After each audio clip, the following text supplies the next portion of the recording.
जी, स्वागत है आपका शो पर। और first of all congratulations on premium listing. आगे सर ये पूछना चाहूँगी, जैसे कि अभी कंपनी लिस्ट हो गई है, ग्रोथ रेट के बारे में आप क्या बताना चाहेंगे? Company has seen revenue CAGR of 21.23% in FY20 to FY22, तो क्या ये सस्टेनेबल ग्रोथ रेट आप कहेंगे? मैं आपके पहले तो इस अवसर के लिए बहुत धन्यवाद। मैं आपके दर्शकों को ऐसे जानकारी बताना चाहूँगा कि हमारे जो प्रोडक्ट पोर्टफोलियो है, जो प्रोडक्ट्स अंडर डेवलपमेंट है इंडिया और ओवरसीज़, ये देखते हुए मैं तो काफ़ी हद तक ऑप्टिमिस्टिक हूँ कि हमारा ग्रोथ रेट जारी रहेगा। अभी ग्लोबल जियोपॉलिटिक्स और जो टेक्नोलॉजी ट्रेंड्स हैं उसमें थोड़ी अनसर्टेनिटी है, हम देख रहे हैं क्या हो रहा है, मगर इतना तो मैं ज़रूर कहूँगा कि हमारे जो कॉम्पिटेंसीज़ है सिस्टम लेवल के और कंपोनेंट लेवल्स पे, आपको पता होगा कि हमारी कंपनी तकरीबन 60 साल का इतिहास है, तो काफ़ी हमारे कॉम्पिटेंसीज़ हैं और ग्लोबल पोर्टफोलियो है हमारा कस्टमर्स और प्रोडक्ट्स में, तो इसलिए मैं काफ़ी हद तक ऑप्टिमिस्टिक हूँ कि हमारा ग्रोथ जारी रहेगा। जी डेफिनेटली। साथ ही सर नेक्स्ट थोड़ा क्लाइंट्स के ऊपर बात करेंगे। एक जो कंसर्न कहीं ना कहीं दिख रहा है, हाई कस्टमर कंसंट्रेशन रिस्क का कहीं ना कहीं दिख रहा है। 91% रेवेन्यू जो है 5 कस्टमर से आ रहे हैं, वहीं अगर आप देखें 54% revenue generated from 1 customer alone. आगे चलकर कुछ योजना है कंपनी के ऑनबोर्ड मोर क्लाइंट डिटेल्स अगर कुछ आप शेयर करना चाहें? ज़रूर। हमारा इंडिया में डाइवर्सिफिकेशन चल रहा है और ग्लोबल मार्केट्स में भी, United states, Mexico, Europe, south east Asia और इंडिया में नए प्रोडक्ट्स और नए कस्टमर्स लेके हम आ रहे हैं। और मैं आश्वासन देना चाहूँगा कि ये डिवर्सिफिकेशन अगले 1 साल 2 साल में ज़रूर हमारे इन्वेस्टर्स देख पाएंगे। जी नेक्स्ट सर बात करेंगे ईवीज के ऊपर, ईवी प्लेयर्स के ऊपर। जैसे कि एक पॉजिटिव ग्रोथ ट्रिगर्स जो है उसमें से एक है ईवी प्लेयर्स के थ्रू जो ऑर्डर्स है वो, तो उसके ऊपर आप थोड़ा डिटेल देना चाहेंगे? जैसे कि आपने पहले भी बोला था कि process of designing and developing prototypes जो है of transmission system of EVs, इसके ऊपर आपके क्या यहाँ से योजना रहेगी?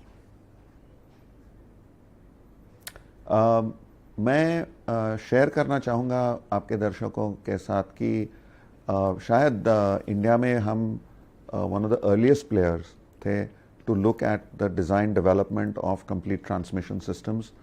हम एक डिज़ाइन लेके कुछ 4 साल पहले 5 साल पहले मैकेनिकल डिज़ाइन और ऑटोमेटिक पार्क लॉक सिस्टम लेके आए थे मार्केट से पहले, जब तक इंडिया में उतना डिमांड क्रिस्टलाइज नहीं हुआ था।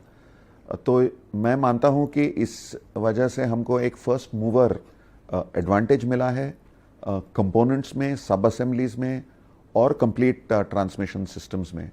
और अगले महीने अभी इस महीने इसका पायलट प्रोडक्शन चालू है। हमारा एक नया प्लांट अभी कमीशन हो रहा है पुणे में, जहां हमने काफ़ी कैपेसिटी इन्वेस्ट किए हुई है, over 1 lakh units a year.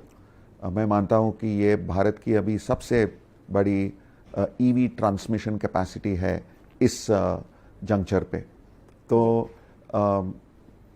मैं मानता हूं कि to the extent that our OEMs are able to overcome the obstacles of cost of batteries and charging infrastructure, उस हद तक हम ये मार्केट ज़रूर ले जाएंगे। अभी जो स्केड्यूल्स आ रहे हैं वो फैली ऑप्टिमिस्टिक है, हमने इतने एक्सपेक्ट नहीं किए थे ओरिजिनली। तो ओवरऑल ईवी पे I am quite satisfied with the way our business model is, जो प्रगति हो रही है। जी जितेंद्र जी, अभी कुछ बात करेंगे हम यहाँ से सप्लाई जो आप कर रहे हैं ग्लोबल प्लेयर्स के ऊपर। जो आपकी जो प्रेजेंस है इन मार्केट लाइक चाइना और आपके ग्लोबल प्लेयर्स जो है वो यहाँ से जिनको आप सप्लाई कर रहे हैं, बोक वार्नर, तो कहीं ना कहीं यहाँ से स्लो डाउन आपको कुछ दिख रहा है? आगे चलकर एक्सपोर्ट कंट्रीब्यूशन जो है करंटली वो कितना है? आप ये मानेंगे कि हम पिछले 2 साल में जो वर्ल्ड में जियोपॉलिटिक्स और जो थोड़ी एक अनसर्टनिटी सी आई हुई है, ये हम कोई एक एंटिटी नहीं कह सकती कि क्या होने वाला है।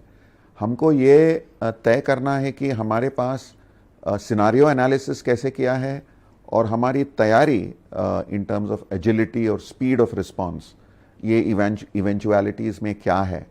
और मैं मानता हूँ कि हमारा जो ओवरऑल बिजनेस मॉडल है वो काफ़ी मैच्योर है वैसे इन टर्म्स ऑफ कॉम्पिटेंसीज।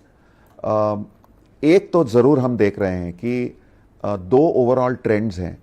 एक ये जो तज्ञ है जो कहते हैं चाइना +1 सोर्सिंग, उसका एक हम आउटकम देख रहे हैं, और इलेक्ट्रिफिकेशन से जो ग्लोबली डिसरप्शन आ रहा है उसमें से जो लेगेसी बिजनेसेस हैं बड़े OEMs के और टियर 1s के, उनका जो बेस है वो काफ़ी कॉन्ट्रैक्ट होते जा रहा है, और इसलिए इनको सप्लाई चेन्स री इंजीनियर करके रीकन्फिगर करने पड़ रहे हैं।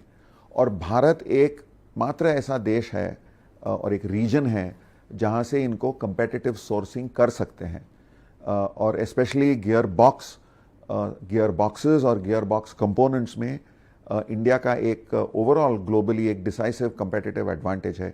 सिर्फ हमारे लिए नहीं, हमारे जो पीयर्स हैं इंडस्ट्री में उनके लिए भी इसका लाभ ज़रूर उनको मिलेगा।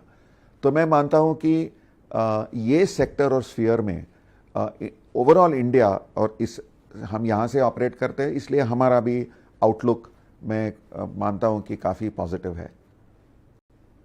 लास्टली सर पूछना चाहूँगी कुछ फाइनेंशियल्स के ऊपर। FY22 की अगर बात करें तो रेवेन्यू एट 233 करोड़, आउटलुक कुछ आगे का देना चाहेंगे फॉर FY23?